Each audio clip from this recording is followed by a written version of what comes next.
Si toi aussi tu te sens bouf ces jours-ci, cette vidéo est faite pour toi.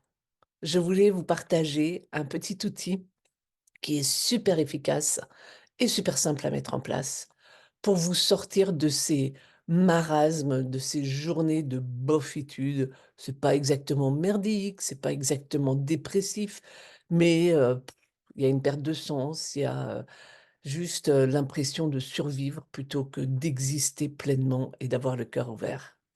Alors pour ceux qui ne me connaissent pas, je m'appelle Tamara Messenger, je suis la fondatrice de la méthode de libération quantique qui est issue de la sagesse toltèque de Don Miguel Ruiz, avec qui j'ai étudié pendant de nombreuses années et qui m'a désignée comme enseignante dans sa lignée. Et avec la libération quantique, les libérations sont de plus en plus rapides et de plus en plus profondes, ce qui est quand même génial parce qu'on n'a plus besoin de se prendre la tête, on n'a plus besoin d'identifier précisément les croyances, les émotions pour s'en libérer complètement. Il est super important de prendre soin de soi et de son physique. Parce qu'il y a beaucoup de gens dans le milieu spirituel qui ont tendance à mettre le physique de côté et se concentrer juste sur les émotions et sur les énergies. Il faut prendre soin de soi et prendre soin de ses émotions lorsqu'elles viennent. Si on a un corps en bonne santé, les émotions vont suivre et elles ne vont pas plonger au plus profond du désespoir parce que la force du corps va nous maintenir la tête hors de l'eau et ça va nous permettre d'avoir plus d'énergie et plus de temps pour aller faire le travail intérieur et aller voir les choses qui nous ont réactivés et qui ont fait que on s'est décentré. C'est super important de prendre soin de soi. Quand on va bien, eh ben, ça nous permet d'aller vers l'expansion et quand on s'est garé en bofitude, et où que les circonstances externes sont particulièrement houleuses comme en ce moment, c'est super important d'avoir une routine des jours heureux, afin de se créer une structure qui va nous ramener vers le haut et donc nous permettre de nous libérer des causes profondes qui nous ont décentrés ou qui nous ont fait sombrer. Parce que, sauf dans les contes de fées, il y a personne qui va venir nous sauver. Et si quelqu'un nous dit quoi faire, en général, on va le rembarrer bien vite, parce qu'on n'aime pas quand les gens nous disent quoi faire, mais on n'aime pas non plus se motiver soi-même. Alors, c'est quand même à nous, adultes responsables que nous sommes, de prendre soin de nous et de prendre responsabilité de l'état dans lequel nous sommes, des émotions que nous ressentons et de faire en sorte de les libérer ou de prendre soin de notre corps pour que ça aille mieux. Mon outil super puissant est très simple. Ça s'appelle la liste des jours heureux et la liste des journées de merde. Qu'est-ce qu'on fait? On met sur papier toutes les choses que l'on fait dans notre routine quotidienne lorsque l'on est au top et aussi une autre liste, toutes les choses que l'on fait quand on se sent super bof.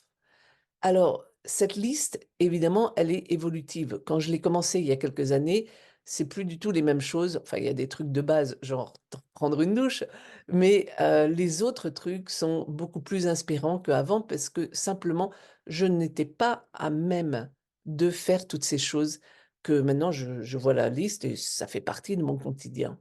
OK? Donc, en général, on pense que c'est parce qu'on se sent mal qu'on fait des choses qui ne sont pas bonnes pour nous et c'est parce qu'on se sent bien que l'on fait ces choses qui sont bonnes pour nous. Mais l'inverse est aussi vrai.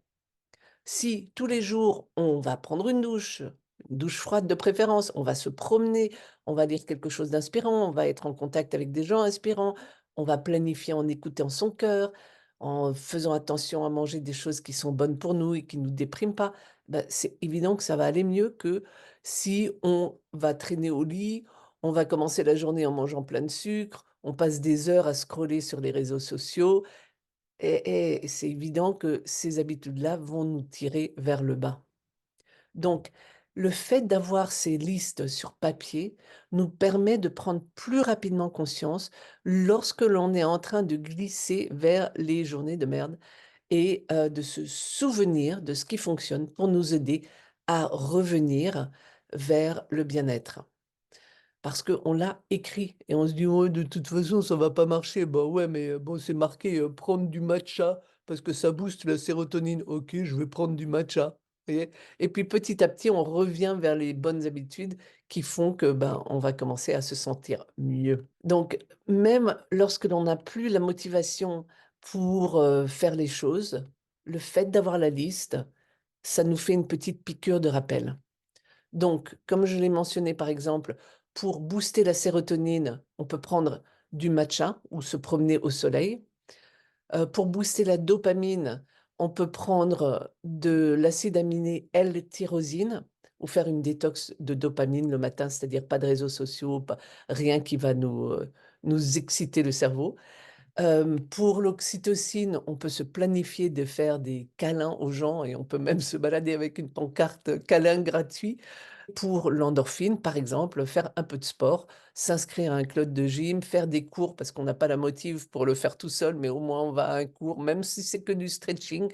Quand on fait des trucs qui nous tirent vers le bas, c'est généralement pour combler un besoin que l'on n'a pas assouvi, que l'on ne sait pas comment assouvir, ou parce qu'on a des angoisses, des peurs, de la colère, et cetera et ces habitudes néfastes sont comme une automédication. Donc ça ne sert à rien de lutter contre soi-même, de lutter contre les comportements négatifs et ça sert à rien évidemment de les justifier et de se complaire dedans, ni de, se juger sévèrement ou d'avoir honte. Parce qu'en fait tout ça, ça va rajouter une couche de jugement à notre ego qui est déjà blessé. Donc, pour s'en sortir, c'est l'amour, c'est l'attention, c'est la bienveillance. Une bonne dose d'humour et de compassion ne fait pas de mal non plus pour nous libérer de ces blessures et revenir à soi. Comme ça nous permet de dépasser ces habitudes qui ne font partie que de notre personnalité et pas de qui on est vraiment, cette lumière et l'énergie authentique de notre cœur. Essayez et dites-moi ce que vous en pensez, comment, ça fonctionne pour vous. Parce que pour moi, ça a été vraiment un tournant décisif quand j'ai commencé à mettre ces listes en place il y a quelques années. Et c'est comme ça que je me suis soutenue pour continuer à faire le travail sur moi avec la libération quantique, pour se libérer petit à petit et de façon permanente du mental, de notre ego, pour devenir de plus en plus authentique, aligné avec le cœur et surtout avec un bavardage mental qui se tait de plus en plus et qui me laisse en paix. Donc, si toi aussi, tu te sens prêt à t'embarquer dans cette merveilleuse aventure de libération quantique, tu trouveras des infos sous cette vidéo. En ce moment, c'est tumultueux parce qu'il y a beaucoup de gens qui se sentent comme ça. Donc, partage cette vidéo, partage-la avec des amis qui peuvent en bénéficier parce qu'on a vraiment besoin de s'entraider et de rester tous centrés. Je nous aime. Merci.